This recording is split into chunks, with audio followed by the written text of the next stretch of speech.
super plain lang siya. Ngayon, papalitan natin para bumagay dun sa bagong kulay ng NMAX na to ay carbon na bracket.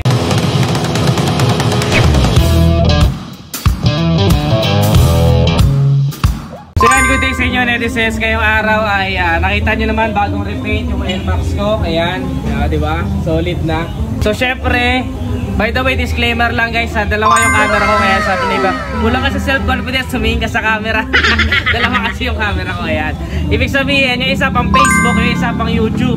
Kasi nagreklamo yung iba, bakit daw patayo? Nagreklamo naman yung mga sa Facebook, bakit daw pahiga. So, para mapagbigyan lahat, dalawa na yung camera.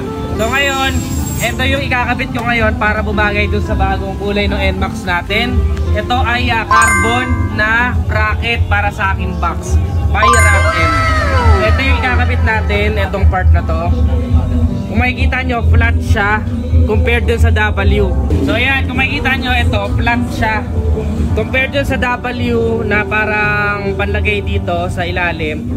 Ito kasi may chance pa to na kapag maalog yung kalsada is ano siya magkukos ng gas and friction.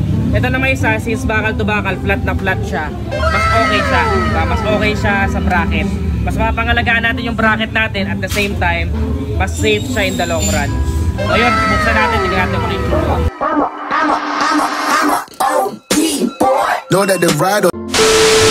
So yan netizens, kaya ako naisipan na papalitan ng carbon yung pinaka bracket ko. Kasi kung makikita nyo, super plain lang oh. Ayan oh, super plain lang siya. So hindi masyado maporma compare dito sa mga carbon ko dito. Ayan oh, may mga forma siya konti. May mga carbon siya, so mas maporma siya, di ba? Kaya ngayon papalitan natin. Ito, napalitan na natin siya. Pakita ko na sa inyo guys.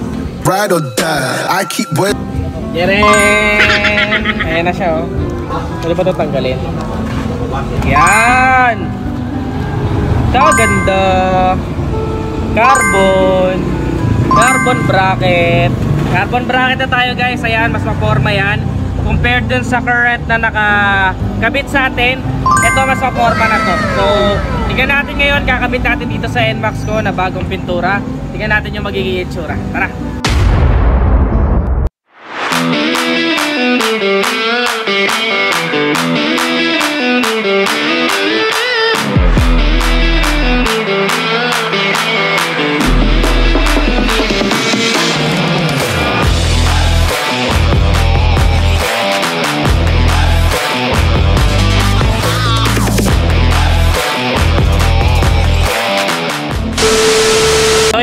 Netizens, kung makikita nyo, ito yung W na sinasabi ko kanina. Ayan o, may chance pa kasi siyang umalog-alog. Hindi siya ganun ka-stable.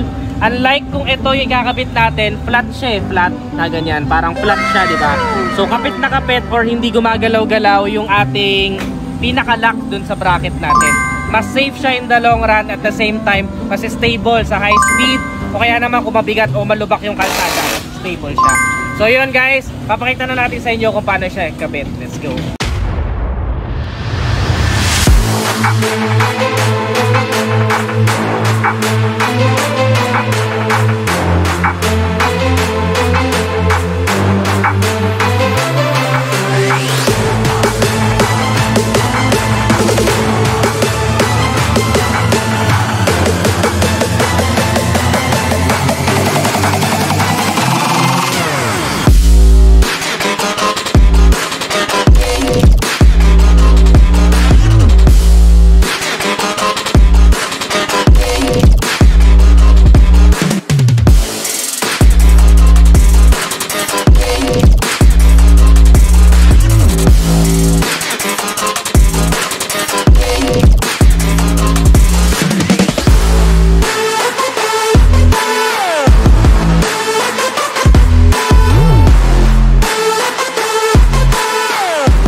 Naikabit na natin yung ating carbon na RAK-M na bracket for my top box. Napaka solid, napakaganda niya tignan, napaka maporma na ngayon ng motor.